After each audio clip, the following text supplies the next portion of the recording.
Voltamos então a falar do adicional de férias. Nós estávamos falando que ele está na Constituição, artigo 7º, inciso 17. Nós vimos aqui que a CLT tem lá no artigo 129, falando da possibilidade de fracionamento das férias em até 3 períodos, porque até antes da reforma trabalhista, nós podíamos ter fracionamento em apenas 2 períodos. Tá? Agora, é possível fazer esse fracionamento em até 3 períodos para quem é da CLT. Você viu isso? É possível fracionar em até 3. Tá? Até 3 períodos.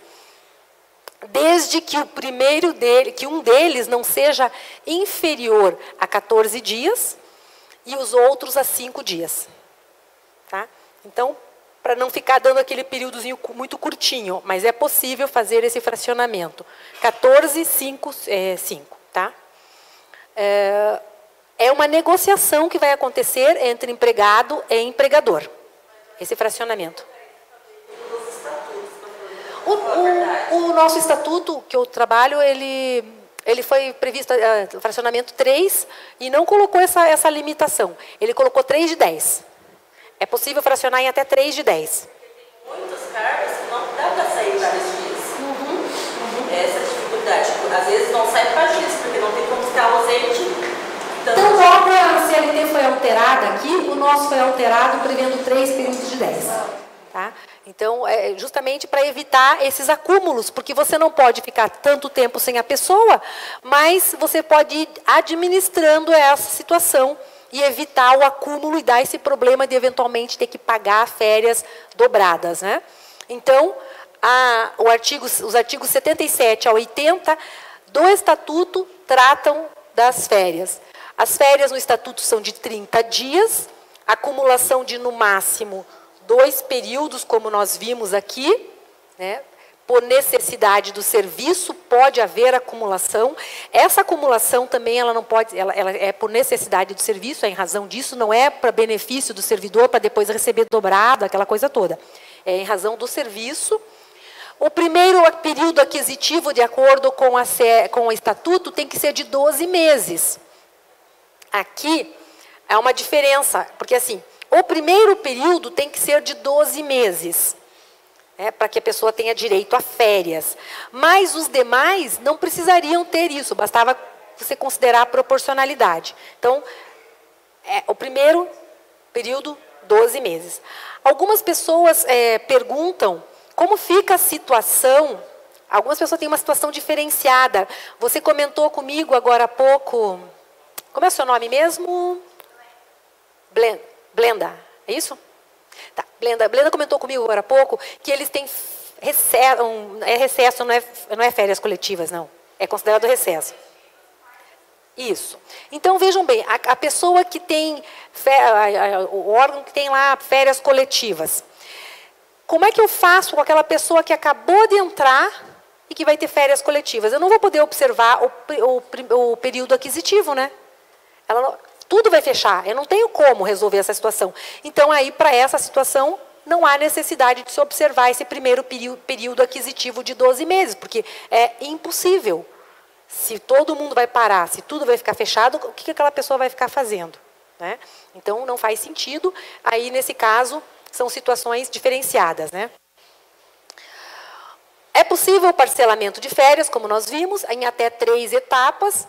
O pagamento tem que ser em até 2 dias antes do início das férias e o pagamento do mês de férias deve ser acrescido do terço constitucional. Tá? Aqui é importante observar o seguinte, algumas administrações, alguns órgãos públicos e algumas empresas privadas, em algumas administrações, não há o pagamento em órgãos públicos, tá? Eu falei empresa privada, mas em órgãos públicos, corrigindo melhor falando. Não há o pagamento do mês antecipado das férias. Eu não sei como é que funciona o de vocês. O nosso só paga antecipado se a pessoa pedir. Não é que ele não pague de jeito nenhum, mas adotou-se essa prática porque a pessoa sai de férias e algumas pessoas não entendem exatamente a dinâmica sistemática das férias e acham que férias é um mês a mais que ela está recebendo. Então, ela recebe o salário do mês e o mês antecipado. E elas acham que férias é receber um mês a mais, mas, na verdade, é receber um mês que você não trabalha. É essa a lógica das férias. E eu confesso para vocês que no meu primeiro ano de administração pública, eu era procuradora e eu achei que eu tinha um mês de férias. Era bem novinha, eu simplesmente recebi aquele dinheirão todo, fiquei feliz, né? Nossa, recebe o terço, recebe um monte de coisa, e as pessoas gastam, e às vezes não podem nem vir trabalhar porque não tem dinheiro para vir trabalhar. Então, a nossa administração, ela não paga adiantado. Você recebe o terço antes de sair de férias, e lá no final do mês você recebe seu salário normal. Ok? Não sei como é que funciona o de vocês, mas a gente adota essa sistemática, tá? De não pagar adiantado. Se a pessoa pedir, aí sim é feito um requerimento e o RH concede. Faz o pagamento antecipado. Tá? Férias na CLT, artigo 133, inciso 4, fala do reflexo que pode haver sobre o período de férias, né? Situações que podem impactar nas férias. Então, perde férias quem ficar mais de 6 meses, contínuos ou não, né, recebendo prestações por acidente de trabalho ou auxílio-doença da Previdência Social. Tá? Se ficar mais de 6 meses, perde o direito a férias. Ok?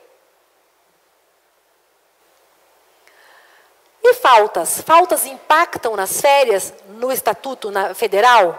Não. Faltas impactam nas férias no seu Estatuto?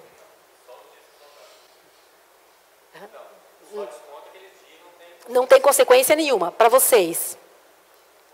Que é o mesmo, né? Tantos dias de falta, eu não sei qual percentual, se é 5 tantos dias, eu sei. Tem uma tabelinha, gente? Tem. Então é igual ao CLT. A CLT também tem uma tabelinha. Não são todos que têm essa tabelinha, tá? Tem, no caso do federal e daqui, de vocês, né? Santa Amélia, né? Santa Helena, desculpa. Santa Amélia. Santa Helena. Aqui é Santa Amélia, aqui é Santa Helena, né? No caso de vocês, não há a previsão de interferência, de impacto das faltas nas férias. Isso, essa tabelinha da CLT. Geralmente, os estatutos copiam essa, fazem igual a essa.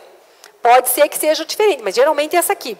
Que é assim, se a pessoa tiver até 5 faltas, ou seja, 5 ou menos, então, portanto, até 5 faltas, ela tem 30 dias corridos de férias. Tá? Se ela faltar de 6 a 14 dias, já reduz para 24 dias. Além de ser descontado lá o dia que ela faltou, além da perda do descanso semanal remunerado, essa falta vai impactar no seu direito de férias também. Tá? De 15 a 23, 18 dias corridos de férias. De 24 a 32 faltas, 12 dias de férias apenas. Tá? Então, existe essa interferência ou impacto das faltas no período de férias. A Lei 812, como eu já coloquei para vocês, não tem essa previsão de que as faltas vão reduzir o período de férias. Adicionais relacionados às condições de trabalho. Insalubridade, periculosidade e penosidade. Né? Atividade penosa. Então, a Lei 812, lá no artigo 68, prevê que aquelas situações em que a pessoa trabalhe com habitualidade nesses ambientes, nesses locais insalubres, em contato permanente com substâncias tóxicas, radioativas, com risco de vida, elas devem receber uma espécie de uma indenização, eu vou falar assim, entre aspas, tá? De uma indenização por isso. Eu coloquei entre aspas, não é indenização, tá? Elas recebem, então, por isso, por esse risco que elas correm, por esse ônus que elas têm a mais em relação aos demais, aos outros, tá? Posso... No qual que você quer que eu volte? Aqui? Situação penosa, é a pessoa que trabalha exemplo, mais remoto, farol. Ele fica lá sozinho. É penoso para uma pessoa ficar sozinha, solitária. Ele trabalha numa situação que está na intempérie. Tem vento, tem chuva, ele tem que fazer ronda, por mais que ele use capa de chuva. É uma situação penosa, é uma situação que causa um sofrimento diferenciado. Tá? Quem trabalha em cemitério causa um sofrimento diferenciado. Então é isso. Quem trabalha no crematório, talvez, né, sozinho lá no crematório, de noite, tem lá o adicional noturno, mas não é a situação. É a pessoa estar sozinha no cemitério. À noite no crematório. Depois tem os percentuais previstos com a norma brasileira, daí são aquela norma geral. Para todos, as NRs, tá? Seguem as NRs. Vamos lá. A Lei 812, então, prevê isso. O adicional de insalubridade e periculosidade estão lá no artigo 68, parágrafo 1º. Cessa com a eliminação da condição do risco para sua concessão. Então, assim, nós temos uma situação de insalubridade, mas a administração faz a redução dos riscos ambientais. Ela neutraliza estes riscos ambientais por meio do uso de EPIs, por meio do uso de equipamentos diferenciados que diminuam a incidência de uma determinada radiação, enfim. Ela adota todas as regras preconizadas para reduzir os impactos. Pode ser que aquela pessoa não tenha o adicional, porque os riscos já foram eliminados ou minimizados. Tá? Então, por isso que tem que ter laudo pericial do local. Não é o local em si que dá direito à pessoa a ter esse adicional. Não é o local, mas o laudo do local. Como o local está sendo cuidado, controlado, monitorado, que medidas estão sendo adotadas.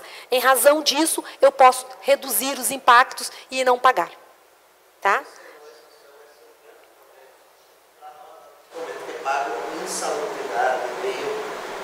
Geralzão, assim? Geralzão, né? Vocês não fazem as perícias? Aí não, agora vai ser obrigatório. Sim. É um complemento do salário. Sim. Isso é que não pode acontecer com nenhuma das gratificações, nenhuma. Ela não pode ser para complementar geral o salário. Se o salário está baixo, precisamos resolver isso pela via correta, não é verdade? Precisamos de um aumento real, além da inflação, precisamos de um plano de carreira melhor, mas é que tudo isso vai impactar a INSS, a FGTS, os aposentados, né? Vai se estender, Então, o que pode acontecer, mas não é isso, às vezes é assim, não está abaixo do salário mínimo, mas não é uma condição boa de trabalho, não é um salário que seja atrativo, que seja compatível com outros lugares para as mesmas atividades, né? Desestimula o servidor, enfim, vários aspectos aí que a gente... Né? Agora, se eu preciso corrigir distorções, eu não posso corrigir pontual, porque daí eu estou violando o princípio da isonomia e da impessoalidade. Eu estou resolvendo o seu problema e o do outro. Mas, se não for mais você... Aquela pessoa que vai fazer a mesma coisa que você não vai receber. Entendeu? É esse mecanismo que não pode ser utilizado. Tá? Usar dessas gratificações como meio de ou remunerar melhor alguém específico ou geral resolver o problema, né, de baixos salários no órgão. Tá? Cálculo do adicional tem como base o salário mínimo da região.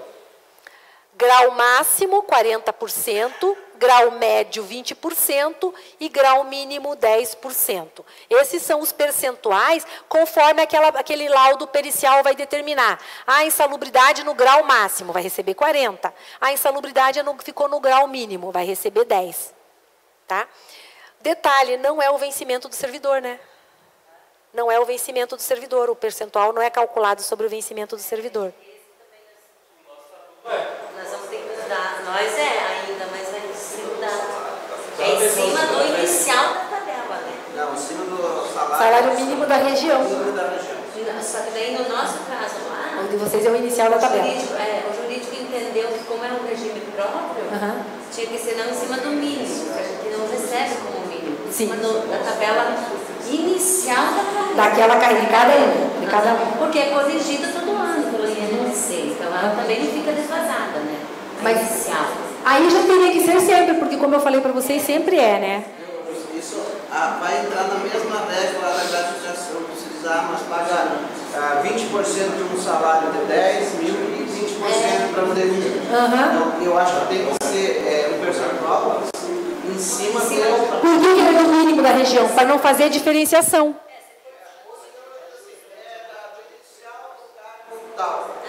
Pelo menos tem uma base. Mas de um só daí. Não, para cada um. Vou pagar, a insalubridade será paga. Isso, mas eu defino um cargo que vai ser, que é o menor que vocês têm. Vamos colocar que seja o auxiliar operacional. É o menor de vocês. Não é o mínimo da região. Vamos dizer, o mínimo da região é 980, é 1.000. 980. E o de vocês, o mínimo é 1.200. Mas não é o mínimo para cada carreira. É aquele cargo vai ser o parâmetro, a base de cálculo para se definir. Aí sim.